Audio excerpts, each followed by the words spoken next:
Halo, perkenalkan nama saya Angelberta Flaubun, jurusan Pendidikan Biologi, semester 5, Fakultas Matematika dan Ilmu Pengetahuan Alam, Universitas Negeri Manado. Pada kesempatan kali ini, saya akan membahas tentang sejarah perkembangan mikrobiologi. Awal mula mikrobiologi berawal dari ditemukannya mikroskop oleh Anthony van Leeuwenhoek. Pengamatan yang dilakukan oleh Leeuwenhoek diantaranya adalah struktur mikroskopis biji, jaringan tumbuhan, dan invertebrata kecil. Penemuan terbesarnya yaitu Animalculus atau hewan kecil. Animalculus yang kita kenal sekarang seperti alga, kamir, dan lain-lain. Tahap perkembangan mikrobiologi. Yang pertama yaitu konflik generasi spontan, yang kedua teori tentang fermentasi, yang ketiga penemuan bakteri berspora, yang keempat peran mikroorganisme dalam transformasi bahan organik, kelima penemuan kehidupan anaerob, yang keenam ada penemuan enzim, yang ketujuh mikroorganisme penyebab penyakit, dan yang kedelapan penemuan virus. Bahas pertama tentang konflik generasi spontan. Pembuktian ketidakbenaran abiogenesis. Pertama ada penelitian atau eksperimen dari Francisco Redi. Dengan hasil eksperimen membuktikan bahwa ulat yang terdapat pada daging busuk adalah larva yang berasal dari telur lalat, bukan berasal dari benda mati atau teori generasi spontan. Ini adalah gambar dari penelitian atau eksperimen Francisco Redi. Ilmuwan kedua yaitu Johnny Dam. Johnny Dam memasak sepotong daging hingga mendidih lalu untuk menghilangkan organisme yang ada, kemudian menempatkannya dalam toples yang terbuka pada saat didinginkan. Berdasarkan pengamatannya ditemukan adanya koloni pada permukaan daging tersebut, sehingga disimpulkan bahwa mikroorganisme terjadi secara spontan dari daging.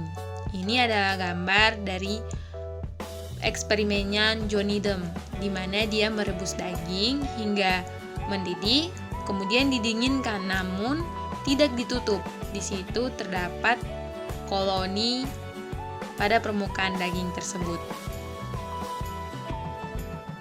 Selanjutnya adalah Lazaro Spallanzani, Franz, dan juga Theodor. Mereka tiga melakukan eksperimen dan hasilnya menentang teori abiogenesis karena kaldu yang mereka gunakan tidak ditemukan mikroorganisme di dalamnya. Bukti teori biogenesis. Louis Pasteur melakukan percobaan dengan menggunakan tabung berbentuk U atau lebih dikenal dengan tabung leher angsam. Ia mendapatkan mikroorganisme beserta debu akan mengendap pada bagian tabung yang berbentuk U, sehingga tidak dapat mencapai kaldu.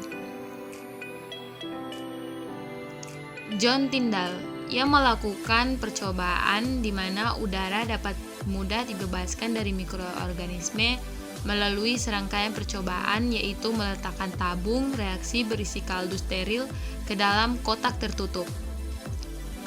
Di sini dia mendapatkan air kaldu tetap steril dalam ruangan inkubasi Tyndall yang bebas debu.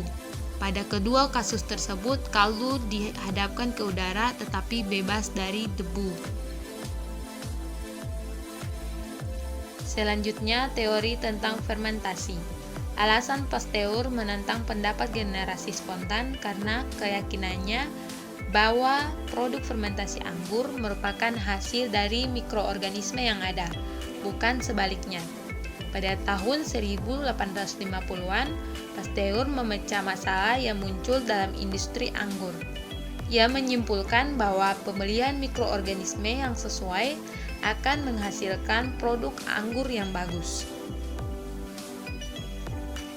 Penemuan bakteri berspora. John Tyndall juga mendukung pendapat dari Pasteur.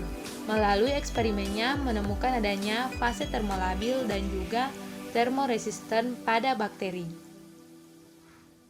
Secara mikroskopis, Menurut Ferdinand Kohn, fase termorestan pada saat itu bakteri dapat membentuk endospora.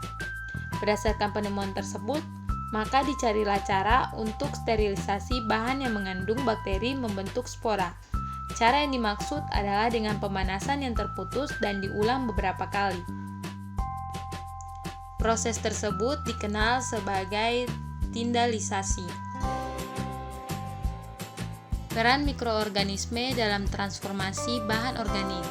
Berbagai bahan yang ditumbuhi mikroorganisme akan mengalami perubahan susunan kimia.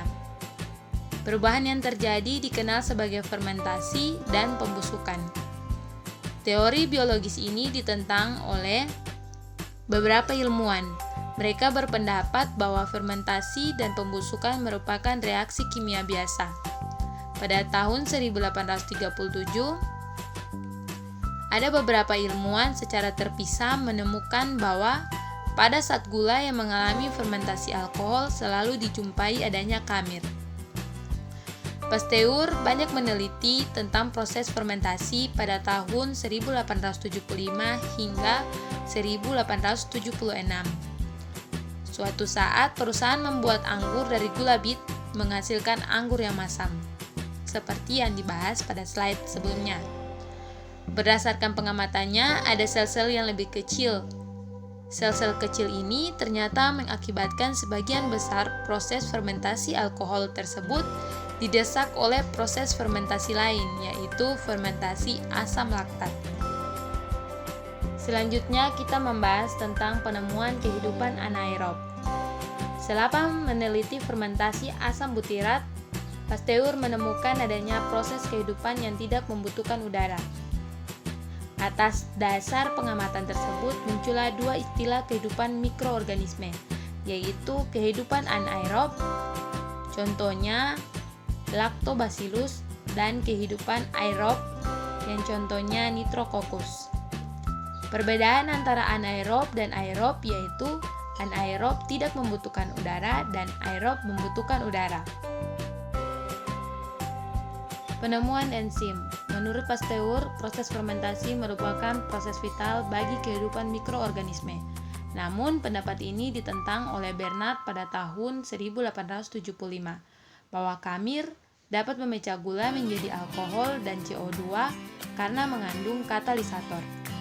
Pada tahun 1897, Buchner mampu membuktikan gagasan Bernard bahwa pembentukan alkohol dari gula oleh kamir merupakan hasil urutan beberapa reaksi kimia yang dikatalisir oleh biokatalisator spesifik, yaitu enzim.